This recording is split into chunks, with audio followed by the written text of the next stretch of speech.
वह बहुत अमीर था। उसके पास किसी बात की कमी नहीं थी, बस एक बात को छोड़कर। वह बहुत गुस्सैल स्वभाव का था। किसी ने उसके चेहरे पर कभी हंसी नहीं देखी थी। नौकर उससे बहुत डरते थे। जमींदार जब लोगों को हंसते खिलखिलाते हुए देखता तो और जल भुन जाता। दरअसल उसका भी मन हंसने को करता था, लेकिन उसके चेहरे पर हंसी आती ही सर्दी के दिन थी। जमींदार अपनी हवेली पर बैठा था।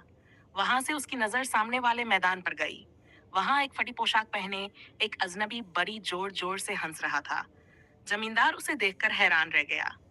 उसने उस अजनबी के चारों ओर देखा, पर वहां आसपास कुछ भी ऐसा नहीं था जिसे देखकर हंसी आए। फिर वह व्यक्ति क्यों हंस रहा था? जमींदार को बहुत दिमाग लगाने पर भी यह बात समझ नहीं आई। आखिर उसने अपने नौकर को बुलाया। नौकर अजनबी के पास पहुंचा। अजनबी उसे देखकर भी जोर जोर से हंसता रहा। नौकर बोला, भाई हंसते ही रहोगे या ये भी बताओगे कि तुम हंस क्यों रहे हो? तुम्हारे पास रहने को घर नहीं, तन पर पूरे कपड़े नहीं, फिर भी हंस रहे हो, कमाल है। इतनी गरीबी में भी कोई कैसे हंस सकता है? वाकई बड़ी हैरानी की बात है। उसकी बात सुनकर अजनबी बोला, भैया, दरअसल मैं हंसने की कोशिश नहीं करता, बस हंसी अपने आप अंदर से निकलती है और मैं हंसने लगता हूँ।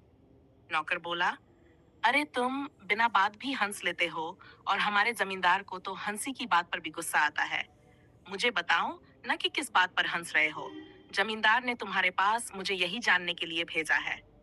ये सुनकर अजनबी हंसते हुए बोला, बात तो मैं तुम्हें बता दूंगा, पर ये नहीं कह सकता कि मेरी बात सुनकर तुम्हारे जमींदार को भी हंसी आ जाए, क्योंकि हर व्यक्ति को अलग अलग बातों और कारणों से हंसी आती है।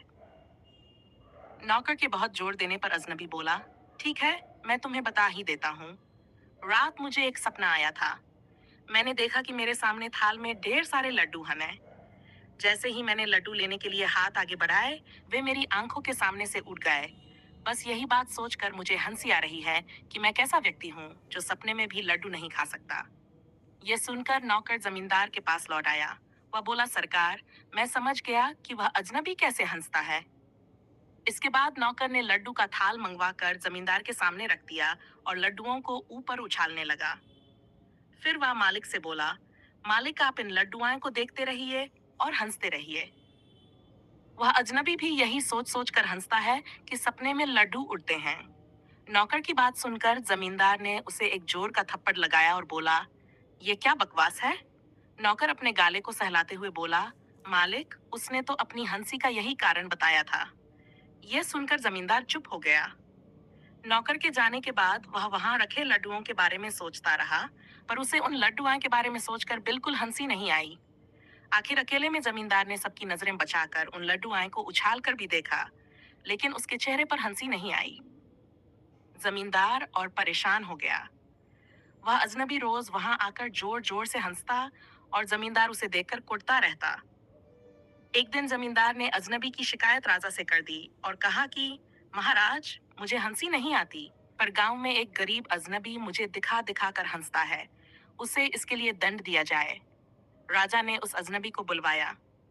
अजनबी आते ही बोला, महाराज, एक दिन मुझे यह सपना दिखा कि मेरे सामने लड्डुओं से भरा थाल है, लेकिन जैसे ही मैंने उन लड्डुओं को खाने के लिए उठाना चाहा, वैसे ही लड्डू उड़ने लगे।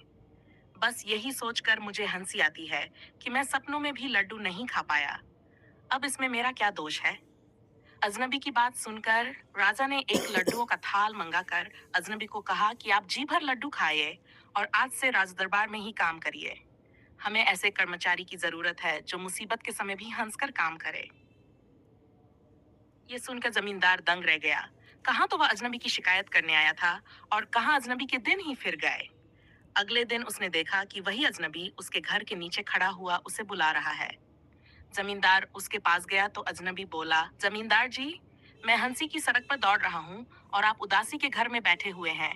उससे बाहर निकलिए। हंसी मन से निकलती है।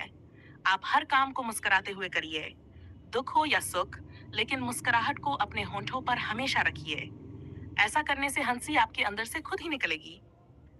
आपको हंसने के लिए कारण नहीं ढूंढना पड़ेगा। अजनबी की बात सुनकर उस दिन पहली बार जमींदार के होंठों पर मुस्कुराहट आई। अजनबी बोला, ये देखिए, आई, आपके चेहरे पर हंसी आई। ये सुनकर जमींदार जोर से खिलखिलाकर हंसने लगा। अब वह अक्सर हंसता हुआ नजर आता था। अब जमींदार का जीवन पहले से ज्यादा अच्छा और सुखी हो गया था, क्योंकि अब वह उदासी का घर छोड़कर हंसी की सड़क पर जो भागने लगा था। इसके साथ ही अब अजनबी उसका बहुत अच्छा मित्र बन गया था, जो हर वक्त उसे हंसाता रहता था।